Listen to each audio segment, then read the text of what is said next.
Hello welcome and வணக்கம். இன்னைக்கு நாம ஹெல்த்தியான ஸ்வீட் ரெசிபி தான் செய்ய போறோம். அதுவும் அவளையும் நிலக்கடலையும் வச்சு இந்த ஸ்வீட் ரெசிபி செய்ய போறோம். இது ரொம்பவே டேஸ்டியா இருக்கும். கண்டிப்பா ட்ரை பண்ணி பாருங்க. ஃபர்ஸ்ட் இந்த ரெசிபி பண்ணுறதுக்கு ஒரு கப் அவலை நம்ம வறுத்து எடுத்துக்கிடலாம். நல்ல சுத்தமான அவலாக பார்த்துக்கோங்க. வெள்ளை அவல், சிகப்பு அவல், தட்டை அவல் எந்த அவலாக இருந்தாலும் நம்ம எடுத்துக்கிடலாம். ஃப்ரெஷ்ஷாக இருந்தாலும் கூட அந்த சமயத்தில் மீடியம் ஃப்ளேமுக்கு கம்மியாக வச்சு இதை நல்லா வறுத்து எடுத்துக்கிட்டோம் அப்படின்னா நல்லா பொறுன்னு இருக்கும். லட்டு சாப்பிடும் போச்சுல ரொம்பவே மணமாக இருக்கும். இதை அப்படியே வேற ஒரு பிளேட்டுக்கு மாற்றி வச்சுக்கோங்க. இப்போ அதே கடாயிலேயே ஒரு கப் அளவுக்கு வேர்க்கடலையை வறுத்து எடுத்துக்கிடலாம். வறுத்த வேர்க்கடலையாக இருந்தாலும் கூட அந்த சமயத்தில் ஒரு முறை வறுத்து எடுத்துக்கோங்க. அதில் கெட்ட வேர்க்கடலை இருக்கான்னு பார்த்து அதெல்லாம் நீங்கள் நீக்கிட்டு அதுக்கப்புறமா வறுத்து எடுத்துக்கோங்க. இப்படி வறுத்து எடுக்கிறதுனால அந்த தோலை நீக்கிறதுக்கும் நம்மளுக்கு ரொம்பவே சுலபமாக இருக்கும். நீங்கள் ஒரு வேர்க்கடலை எடுத்து லைட்டாக அப்படி தோல் நசுக்கி பார்த்தீங்கன்னா அது உடனே கலண்டு வர்ற மாதிரி இருக்கும். அப்புறம் நம்மளுக்கு பெர்ஃபெக்டாக வறுபட்டு வந்துட்டுன்னு அர்த்தம். இப்போ நல்லா ஆற விட்டுருங்க. ஆறினதுக்கப்புறமா அந்த தோல் நீக்கிடலாம். தோல் நீக்கிறதுக்கு பார்த்தீங்கன்னா நிறைய முறைகள் இருக்குது. உங்களுக்கு எது ஈஸியான மெத்தடோ அந்த முறையை பயன்படுத்தி நீங்கள் வேர்க்கடையில் உள்ள தோலெல்லாம் நீக்கி எடுத்து வச்சுக்கோங்க.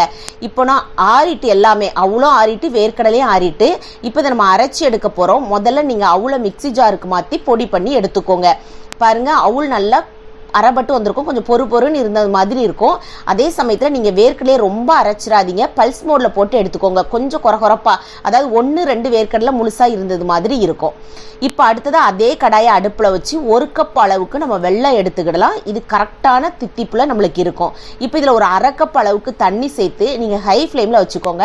இதில் சின்ன சின்ன தூசு மண் கல் இருக்கும் இல்லையா, அது வடிகட்டுறதுக்காக தான். இது ஹை ஃப்ளேமில் வச்சு நல்லா எல்லாம் கரைஞ்சதுக்கு அப்புறமா நீங்கள் வடிகட்டி வச்சுக்கிட்டாலும் சரி, இல்லை அப்படியே ஸ்டவ் ஆஃப் பண்ணிட்டு வச்சுக்கோங்க. இதை நம்ம யூஸ் பண்ணிக்கிடலாம். இப்போ அடுத்ததா லட்டு செய்கிற பாத்திரத்தில் 3 டேபிள் ஸ்பூன் அளவுக்கு நெய் சேர்த்துக்கோங்க. நெய் நல்லா உருகி வரவும் நம்மகிட்ட என்னென்ன நட்ஸ் இருக்கோ அதெல்லாம் நல்லா பொடிசாக கட் பண்ணிட்டு நெய்யில் வறுத்து எடுத்துக்கிடலாம். இது ஆப்ஷனல் தான். உங்கள்கிட்ட ஒருவேளை நட்ஸ் இல்லைன்னா பரவாயில்ல, இதை நீங்கள் ஸ்கிப் பண்ணிடலாம். ஒருவேளை உங்கள்கிட்ட முந்திரி பருப்பு மட்டும் இருக்குன்னா அதை பொடிசாக கட் பண்ணிட்டு நல்லா வறுத்து எடுத்துக்கோங்க. நட்ஸ்லாம் போடுறதுனால குழந்தைங்களுக்குலாம் கொடுத்தோம் அப்படின்னா ரொம்பவே ஹெல்த்தியாக இருக்கும். ஒரு நாளைக்கு ஒரு லட்டு வீதம் கொடுத்தாலே போதும், அவங்க ரொம்பவே ஆரோக்கியமாக ஃபீல் பண்ணுவாங்க. இதை நல்லா மீடியம் ஃப்ளேமில் வச்சு வறுத்தெடுத்ததுக்கு அப்புறமா இதை அப்படியே வேற ஒரு பிளேட்டுக்கு மாற்றிக்கோங்க. இப்போ அடுத்ததாக மீதி இருக்கிற அதே நெய்யில் 3/4 கப் அளவுக்கு தேங்காய் பூவை வறுத்து எடுத்துக்கிடலாம். மீடியம் ஃப்ளேமுக்கும் கம்மியாக வச்சு இதை நல்லா வறுத்து எடுத்துக்கோங்க. நீங்கள் நட்ஸு சேர்க்கல அப்படின்னா 1 கப் அளவு கூட தேங்காய் பூ எடுத்துக்கிடலாம். இதை நல்லா வறுத்து எடுத்தீங்க அப்படின்னா கூட 2 நாளைக்கு லட்டு இருந்தால் கூட நம்மளுக்கு கெட்டு போகாமல் இருக்கும். இதை நல்லா வறுத்ததுக்கு அப்புறமா இதையும் வேற ஒரு பிளேட்டுக்கு மாற்றி வச்சுக்கோங்க. இப்போ அதே கடாயிலேயே நம்ம வடிகட்டி எடுத்துக்கிடலாம். வெள்ளைக்கரைசலை ஏற்கனவே நம்ம கரைச்சி வச்சுட்டோம், அதனால ஈஸியாக நீங்கள் இதை வடிகட்டி எடுத்துக்கிடலாம்.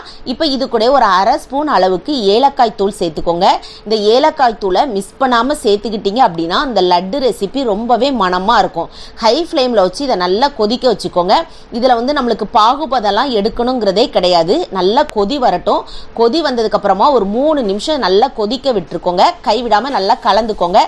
ஒரு பிசுபிசுப்பு தன்மை வரவுமே நம்ம ரெடி பண்ணி வச்சிருக்கிற எல்லாத்தையும் இது கூட சேர்த்துக்கலாம். நம்ம நட்ஸ் நெய்யில் வறுத்து வச்சிருக்கிறோம், தேங்காய் பூ நெய்யில் வறுத்து வச்சிருக்கிறோம், அவுள் வேர்க்கடலையே நம்ம பொடி பண்ணி வச்சிருக்கோம். எல்லாத்தையும் சேர்த்து லோ ஃப்ளேமில் வச்சு இதை நல்லா கலந்து எடுத்துக்கோங்க.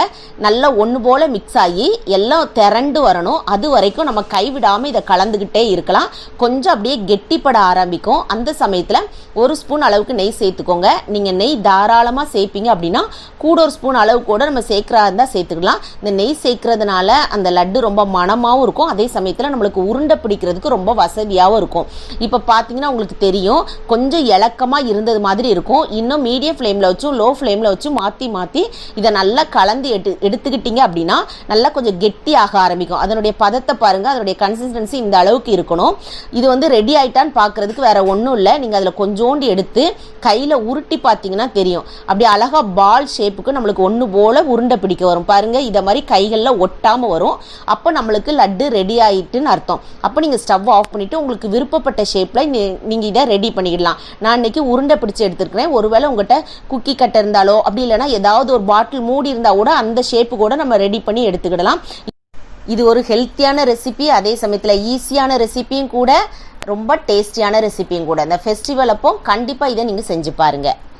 செஞ்சு பார்த்து உங்களுக்கு பிடிச்சிருந்துச்சு அப்படின்னா லைக் பண்ணுங்க, ஷேர் பண்ணுங்க, சப்ஸ்கிரைப் பண்ண கேண்டி ஸ்டோர் தமிழுக்கு மறக்காதீங்க.